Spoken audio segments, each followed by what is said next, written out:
Olá, seja bem-vindo a mais uma videoaula dessa série que busca trabalhar as habilidades do pensamento computacional com a ferramenta Scratch. E nessa videoaula faremos a construção da nossa urna eletrônica, deixada como desafio na aula anterior.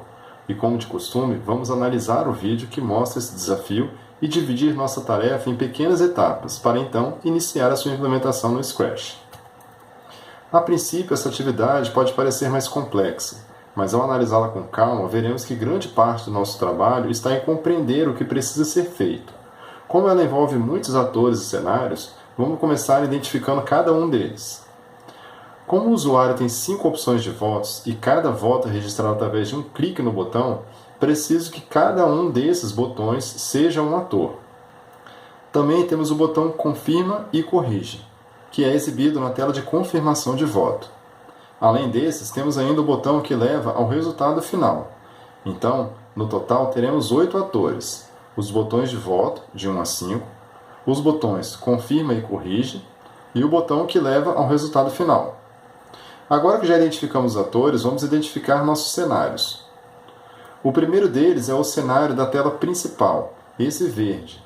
Depois, posso usar um cenário diferente para cada opção de voto na tela de confirmação. Por exemplo, se o eleitor clicar no botão 3, ou seja, votar no Fluminense, na tela de confirmação mostrarei um cenário com o escudo do Fluminense. Se o voto for na opção 2, mostrarei um cenário que contém o escudo do Vasco, e assim por diante. Com isso, precisarei de 5 cenários, um para cada opção de voto. E por último, terei o cenário que é mostrado quando o usuário clica no resultado final. Então, teremos 7 cenários no total. Um cenário principal, que é esse verde, 5 cenários para confirmação de voto, que contém o escudo do time escolhido ou opção nulo, e um cenário para mostrar o resultado final. Agora que já identificamos todos os cenários e atores, vamos analisar qual o papel de cada ator, e vamos começar pelos 5 botões de voto.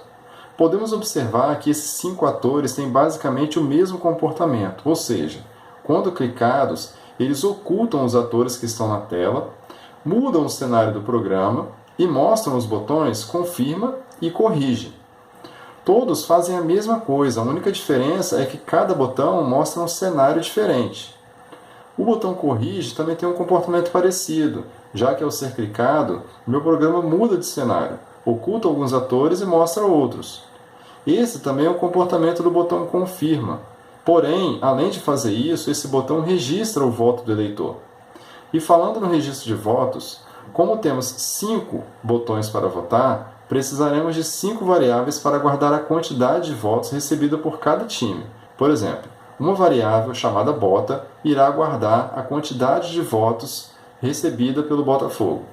Outra, chamada Fla, vai guardar a quantidade de votos recebida pelo Flamengo. Outra, nulo, para guardar a quantidade de votos nulos que forem recebidos. E assim sucessivamente. A computação dos votos ocorrerá de forma muito simples. Só precisarei somar mais um àquela variável que corresponde ao voto do eleitor. Por exemplo, se ele confirmar o voto no Botafogo, acrescento mais um à variável Bota. Se confirmar o voto no Fluminense, acrescento mais um à variável Flu, e assim sucessivamente.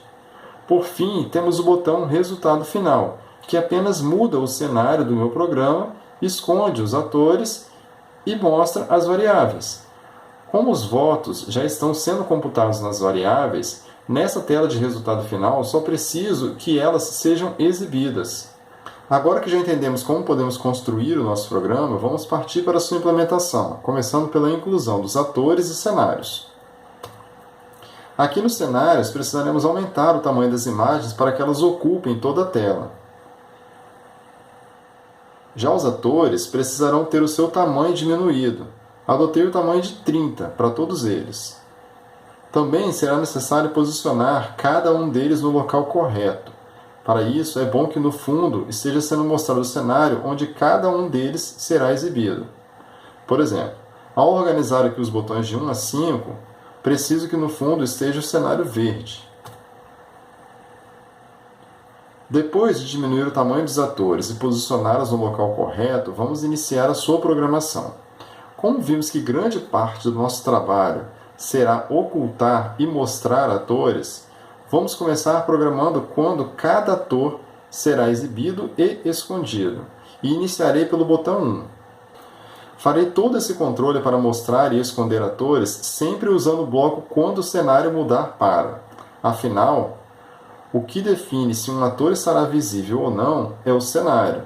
E como temos 7 cenários, precisarei de 7 eventos desse para cada ator. Aqui só precisamos definir se este ator, no caso o botão número 1, estará visível ou não quando o programa mostrar o cenário selecionado nesse evento. Por exemplo, no caso do botão 1, ele só deverá estar visível quando o cenário exibido for o de fundo verde. Para todos os outros 6 cenários, ele terá que ficar oculto. Esse comportamento do botão 1 será o mesmo para os botões 2, 3, 4 e 5 e para o botão de resultado final. Afinal, como vimos no vídeo, esses atores somente são mostrados neste cenário de fundo verde. Então, posso replicar esse mesmo código para esses outros atores.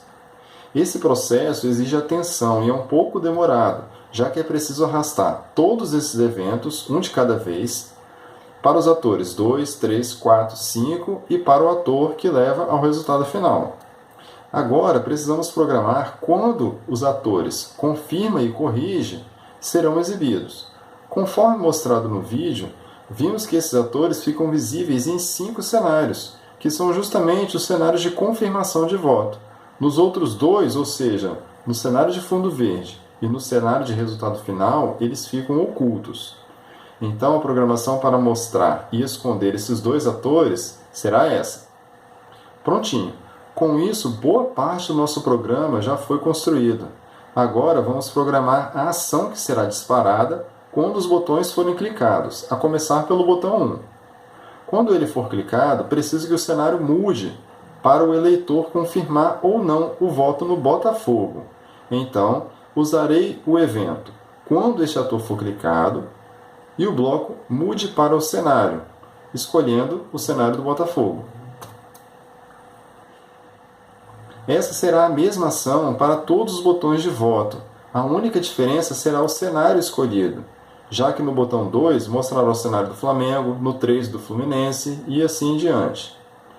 A ação dos botões corrige e confirma é parecida com essa, já que quando eles forem clicados, o cenário do programa deverá mudar. Porém, nesses 2 casos, o cenário mostrado será o de fundo verde.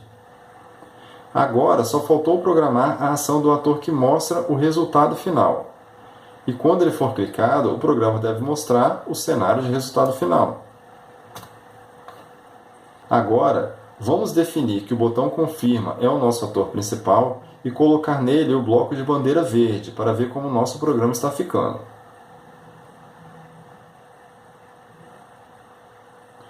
Viu só? Boa parte do programa já foi construído, e apesar de parecer complicado, tudo que usamos até agora foram praticamente 5 tipos de blocos, que são eles: o bloco que dispara uma ação quando o ator é clicado, o bloco para mudar o cenário, o bloco que dispara uma ação quando o cenário é mudado, e os blocos para mostrar e esconder os atores.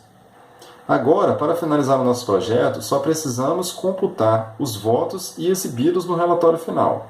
E como já falamos anteriormente, precisaremos de 5 variáveis, uma para cada opção de voto. Depois de criar essas 5 variáveis e corrigir a posição onde cada uma será mostrada no nosso cenário, vou ocultá-las e programar para que elas sejam mostradas quando o botão resultado final for clicado. E como essas variáveis devem ficar escondidas no restante do programa, farei essa definição logo abaixo do bloco quando a bandeira verde for clicada. E por fim, só resta alimentar essas variáveis com os votos recebidos. Para isso, preciso verificar qual cenário estava sendo mostrado quando o botão confirma foi clicado. Por exemplo, se, quando o eleitor clicou no botão confirma, estava sendo exibido o cenário do Fluminense, significa que ele votou no Fluminense. Se estava sendo mostrado o cenário do Botafogo, significa que ele votou no Botafogo, e assim sucessivamente. E podemos fazer essa verificação usando o bloco se então se não, o operador igual e o bloco cenário número. Lembrando que esse último bloco retorna o número do cenário que estava sendo mostrado. Então, aqui no evento, quando este ator for clicado, antes de retornar para o cenário verde, farei a verificação para saber qual cenário estava sendo mostrado no momento que o eleitor clicou no botão confirma e somarei mais um à variável correspondente. Por exemplo, quando o botão confirma foi clicado, se o cenário exibido na tela é o de número 5, que no meu caso é o do Botafogo, somo mais um à variável bota. Caso não seja esse o cenário, verifico se é o cenário do Flamengo, que no meu caso é o número 6. Se for esse, somo mais um à variável Fla. E sigo essa mesma lógica para os demais votos. Só precisamos ficar atento para o número do cenário de cada opção de voto. Para isso, você deve conferir o número aqui na aba Cenários e não se basear nos botões usados para registrar os votos. Cuidado para não fazer essa confusão. Prontinho. Com isso, nosso programa está praticamente finalizado. Só ficou restando reiniciar a contagem de votos quando o programa iniciar, o que pode ser feito usando o bloco Mude, logo após o programa começar. Agora sim, nossa urna eletrônica está finalizada. Durante a construção dessa atividade, precisamos colocar em prática as principais habilidades do pensamento computacional trabalhadas ao longo do curso.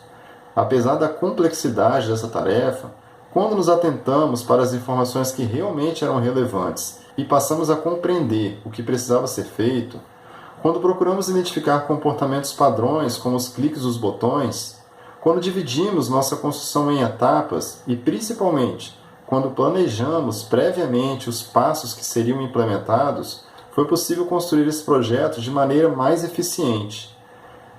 E assim chegamos ao final de mais uma videoaula e desse curso, que buscou trabalhar as principais habilidades do pensamento computacional com o uso da programação de computadores através da ferramenta Scratch.